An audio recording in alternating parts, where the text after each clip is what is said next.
오늘 우리에게 주신 하나님 말씀은 누가복음 18장 18절에서 23절까지 말씀 읽겠습니다. 누가복음 18장 18절에서 23절까지 말씀입니다.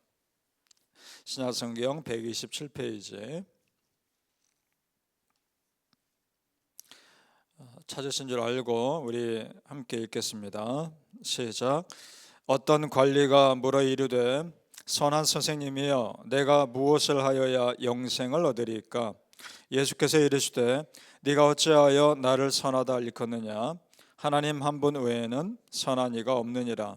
네가 계명을 안 하니 간음하지 말라, 살인하지 말라, 도둑질하지 말라, 거짓 증언하지 말라, 내 부모를 공경하라 하였느니라. 여짜오되 이것은 내가 어려서부터 다 지켰나이다. 예수께서 이 말을 들으시고 이르시되 내게 아직도 한 가지 부족한 것이 있으니 내게 있는 것을 다 팔아 가난한 자들에게 나눠주라. 그리하면 하늘에서 내게 보화가 있으리라. 그리고 와서 나를 따르라 하시니 그 사람이 큰 부자이므로 이 말씀을 듣고 심히 근심하더라. 아멘. 오늘 새벽에 예배하신 하나님의 은혜가 우리 성도님들께 함께 하시기를 예수님 이름으로 축복합니다. 아멘. 자, 오늘 어떤 부자 관리의 스토리가 나옵니다. 오늘 성경에서 이 사람을 관리라고 소개하는데 마태복음에서는 청년이라고 나옵니다. 내용을 보면 같은 사람입니다. 그러니까 정리하면 나이가 젊고 로마 정부에 의해서 임명받은 어떤 유능한 젊은 관리였던 것으로 추측됩니다. 그리고 이 사람이 스스로에 대해서 하는 말을 보면 나름대로 참 바르게 살려고 노력했던 사람으로 보입니다. 20절을 보시면 예수님도 이 사람에게 말씀하시는 것들이 나오죠. 간음하지 말라, 살인하지 말라, 도둑질하지 말라, 거짓 증언하지 말라, 내 부모를 공경하라. 이것들을 자기가 다 지켰다는 겁니다. 구약에 나오는 10계명의 내용들을 빠짐없이 지켜온 겁니다. 그리고 지금은 어떻습니까? 영생에 대해 궁금해합니다. 영적인 것까지 사모하는 것으로 보입니다. 18절을 보시죠. 제가 있습니다. 18절에 어떤 관리가 물어 이르되 선한 선생님이여 내가 무엇을 하여야 영생을 얻으리까? 자, 그러면 보세요 여러분. 세상적으로도 바른 사람입니다. 그리고 지금 영적인 것에도 관심 갖고 있는 사람입니다. 자, 그런데 이 사람 말을 다 듣고 나서 예수님이 한 가지 부족한 것을 말씀합니다. 22절 말씀 우리 다시 한번 같이 읽어볼까요? 22절입니다. 이 말씀 속에 힌트가 있습니다. 시작. 예수께서 이 말을 들으시고 이르시되 내게 아직도 한 가지 부족한 것이 있으니 내게 있는 것을 다 팔아 가난한 자들에게 나눠주라. 그리하면 하늘에서 내게 보화가 있으리라. 그리고 와서 나를 따르라 하시니 아멘. 그러니까 지금 예수님의 이 말씀은 네가 땅에만 재물 쌓는 삶에 마음 온전히 쏟지 말고 하늘에도 재물 쌓는 삶을 살아라 라는 말씀이죠. 이 말씀 속에 또 다른 힌트가 있습니다. 지금 이 부자 청년이 무엇을 잘못 생각하고 있는지 알 수 있는 힌트입니다. 자, 그러니까 이 부자는 자기가 나름대로 착하게 잘 살았으니까 더 이상 부족한 것이 없겠지라는 자신감을 가지고 예수님께 이 질문을 한 겁니다. 그러니까 이 질문 자체는 이런 겁니다. 선생님, 내가 무엇을 해야 영생을 얻으리까? 라는 이 질문의 뉘앙스는 내가 더 이상 할 것이 없죠. 내가 더 이상 할 것 없죠. 영생을 얻기 위해 이만큼 더 이상 무엇을 하겠습니까? 이런 뉘앙스가 있는 자신감이 있는 말이란 말입니다. 그런 사람에게 예수님이 아니다, 너 한 가지 부족한 것이 있다 라고 말씀하는 거죠. 뭐라고 하십니까? 너에게 있는 것을 다 팔아 가난한 자들에게 나눠주라. 그리고 와서 나를 따르라. 그런데 성도님들, 지금 이 말씀은요 우리도 어려운 말씀입니다. 여러분, 재산을 다 팔아서 가난한 사람들에게 다 나눠주고 복음 전하는 일만 할 수 있습니까? 쉽지 않단 말입니다. 우리도 어렵습니다. 자, 이 재산을 팔아서 가난한 사람들에게 다 나눠주고 복음 전하는 일만을 하라라는 이 말, 이 청년이 지키지 못할 것 예수님이 아셨죠? 아셨을 겁니다. 그러면서 이 말씀을 하시는 것은 이 부자 청년 속에 있는 자기의 지금까지 살아온 삶을 의롭게 여기는 그 마음을 깨뜨리는 겁니다. 그래서 일부러 이렇게 말씀하신 거죠. 그래서 지금 주님은 이 말씀하시는 겁니다. 얘야, 네가 지금까지 착하게 살아온 것은 참 잘한 것인데 그 삶에 조금 무언가를 더해서 영생을 얻는 그런 것이 아니다. 하나님 나라에 가는 영생을 얻는 것은 너희 온 마음과 삶을 들여야 가능한 것이다. 그 말씀 하고 싶으신 겁니다. 믿습니까? 오늘 말씀 순서를 자세히 보시면 내가 무엇을 하여야 영생을 얻으리까? 라는 말 뒤에 자기가 살아온 착한 삶에 대해서 자신 있게 대답하는 내용이 나옵니다. 그러니까 지금 이 부자는 선한 행동을 한두 가지 정도 더 하면 영생을 얻겠지라고 착각하며 질문하고 있는 거죠. 지난 시간에 바리새인이 성전에 올라가면서 기도하는 내용 우리 보았죠. 그러면서 이러이러한 행동을 했습니다. 나는 저 세리 같지 않아서 감사합니다 라고 기도하면서 자기를 드러내는 그런 기도했지 않습니까? 그 마음과 똑같은 겁니다. 그러나 예수님은 영생의 그런 행위를 얻을 수 있는 것이 아니라는 것을 가르쳐주기 위해서 일부러 그 부자 청년이 감당하기 힘든 더 어려운 것을 얘기하고 있는 거죠. 자, 그러자 그 부자가 어떻게 반응합니까? 23절에 같이 있죠. 시작. 그 사람이 큰 부자이므로 이 말씀을 듣고 심히 근심하더라. 아멘. 자, 그렇습니다. 이 사람의 마음의 자리에 가장 큰 자리는 물질이 차지하고 있었던 겁니다. 그리고 영생에 대한 관심은 그 물질에 비하면 아무것도 아니었던 거죠.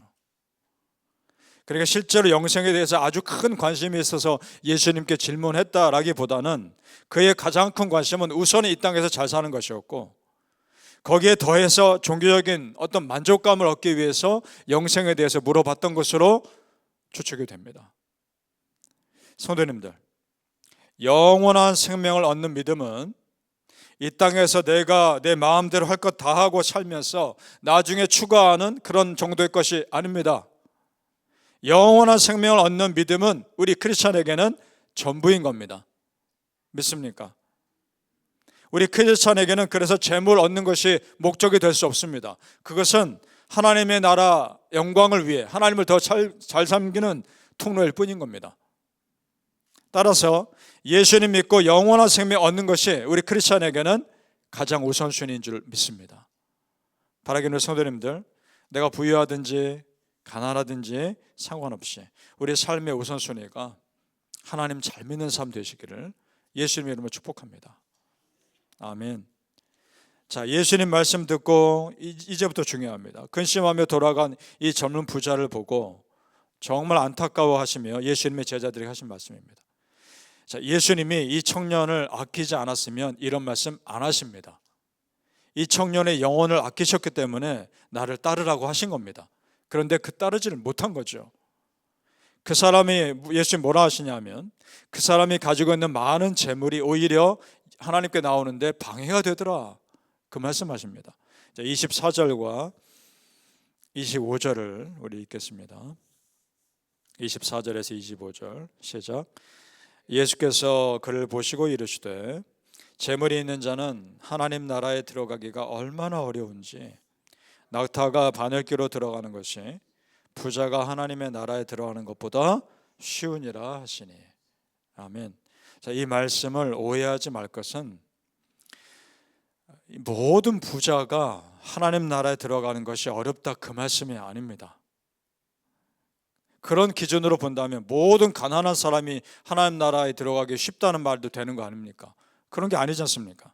그 말이 아니라 부자이건 가난하건 그것이 중요한 것이 아니라 재물이 있는 자가 하나님 나라에 들어가기 어렵다는 이 말씀의 뜻은 그 사람이 하나님 의지하지 않고 재물을 의지하기 때문에 하나님 나라 들어가기가 어렵다는 말씀인 겁니다. 그러니까 자신의 재물로 이 땅에서 누리는 것들이 너무나 많아서 영원한 것에 대한 소망이 없기 때문에 하나님 나라 들어가기가 어렵다는 겁니다. 이 청년이 그랬던 거죠. 그런데 여러분, 실제로 예수님 시대에 자기 걸 다 버려두고 예수님 따르는 사람들도 있었습니다. 누굽니까? 그 제자들 아닙니까? 베드로가 말합니다. 28절로 내려가 보시죠. 28절에 시작. 베드로가 여짜오되 보옵소서, 우리가 우리의 것을 다 버리고 주를 따랐나이다. 그렇지 않습니까? 그러니까 지금 예수님은 이 부자에게 전혀 불가능한 말씀하신 것은 아니라는 겁니다. 결단만 하면 할 수도 있었던 일이죠. 제자들 보십시오. 자기의 전 재산인 어부의 삶 포기하고 배도 버려두고 예수님 따르지 않습니까? 그 당시엔 그 또한 상당한 재산이었을 거란 말입니다. 그렇다면 만약 이 부자 청년도 예수님 말씀대로 자기 소유를 다 팔아 가난한 사람들에게 나눠주고 예수님 따랐다면 아마도 이 사람도 예수님의 처음 제자들 중에 한 사람처럼 되었을 겁니다. 영적인 세계에서 보면 굉장히 큰 은혜의 기회를 놓친 거죠, 이 사람은. 자, 오늘 말씀에서 정말 중요한 것은 이런 겁니다. 여러분, 부자 청년은요, 무언가를 더할 것을 생각하죠. 그러나 예수님은 오히려 빼라고 말씀하십니다. 버릴 것을 말씀합니다. 그렇습니다. 진정한 헌신은 내 것을 버릴 때 가능합니다. 그러니까 물질도 마찬가지입니다. 내 것을 채우기 위해 물질을 쌓는 것이 아닙니다. 잘 비우기 위해 쌓는 겁니다. 무슨 말이냐? 내가 이 땅의 재물을 하나님 나라 영광을 위해 잘 비울 때 그것이 하늘의 재물을 쌓는 것임을 믿으시길 예수님의 이름으로 축복합니다. 아멘. 기도하겠습니다. 아버지 하나님, 우리가 이 부자 청년의 삶을 살고 있는 것은 아닌지 생각하게 됩니다. 아버지 하나님, 이 땅에서 잘 사는 것 중요합니다. 이 땅에서 평안하게 살고 또 평안 누릴 것 누리며 살면서 다른 사람 도와주며 사는 것 아름다운 삶임을 압니다. 그러나 아버지요, 그것이 우리의 전부가 되지 않게 하옵소서. 더 거룩한 삶을 바라보며 살게 해주시고 이 땅에 사는 동안에 하늘나라의 보물을 쌓으며 살게 하여 주시옵소서.